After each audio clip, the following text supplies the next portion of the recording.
2025 সালে বিশ্বের সবচেয়ে মর্যাদাবান সাহিত্যে নোবেল পুরস্কার পেয়েছেন কে?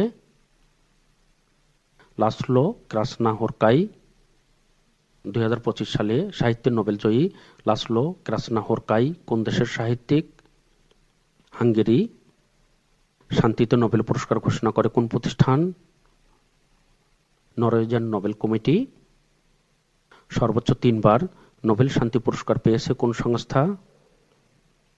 আন্তর্জাতিক red cross committee.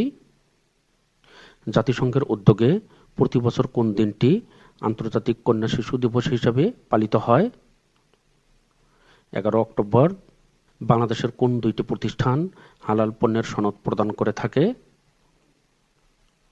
Bangladesh Islamic foundation এবং Bangladesh standard and testing institute বা বিএসটিআই। বিশ্বের প্রক্রিয়াজাত দুর্লভ খনিজ ধাতু সবচেয়ে বেশি পাওয়া যায় কোন দেশে? চীন। এনপিএসবি এর পূর্ণরূপ কি?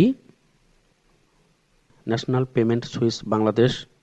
যুক্তরাষ্ট্রের প্রেসিডেন্টের সরকারি বাসভবনের নাম কি? White house. আফগানিস্তানে মোট কয়টি প্রদেশ রয়েছে? 34টি। বহুজাতিক কোম্পানি ওয়ালমার্টের প্রতিষ্ঠাতা কে? স্যাম ওয়ালটন। 11 অক্টোবর 2025 তারিখে ইসরায়েল কোন দেশে বিমান হামলা চালিয়েছে?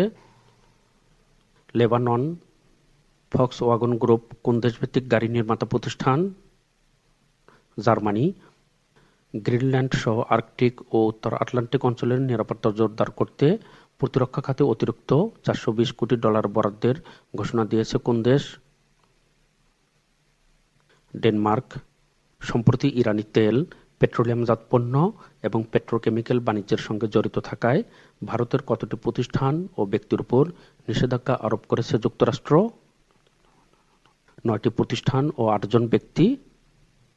বাংলাদেশের দ্বিতীয় দীর্ঘতম সমুদ্র সৈকত কোনটি? বাঁশখালী সমুদ্র সৈকত।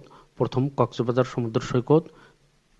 গাজায় চলমান যুদ্ধ বন্ধ ও মধ্যপ্রাচ্যে স্থায়ী শান্তি প্রতিষ্ঠার লক্ষ্যে ডোনাল্ড ট্রাম্প সম্প্রতি কয় দফা পরিকল্পনা পেশ করেছেন? 20 দফা। অ্যাকুরেট এনার্জেটিক সিস্টেম কোন দেশভিত্তিক বিস্ফোরক তৈরিকারক প্রতিষ্ঠান? যুক্তরাষ্ট্র। সম্প্রতি সংশোধিত ঢাকাস্থ ওয়ারী বলধা গার্ডেনের নতুন নাম কি? কুঞ্জবন। বিশ্ব মানসিক স্বাস্থ্য দিবস পালিত হয় কবে? 10 অক্টোবর। 358 বছরের পুরনো প্রত্নতাত্ত্বিক স্থাপনা আন্দারকিল্লা শাহী জামে মসজিদ কোন জেলায় অবস্থিত? চট্টগ্রাম।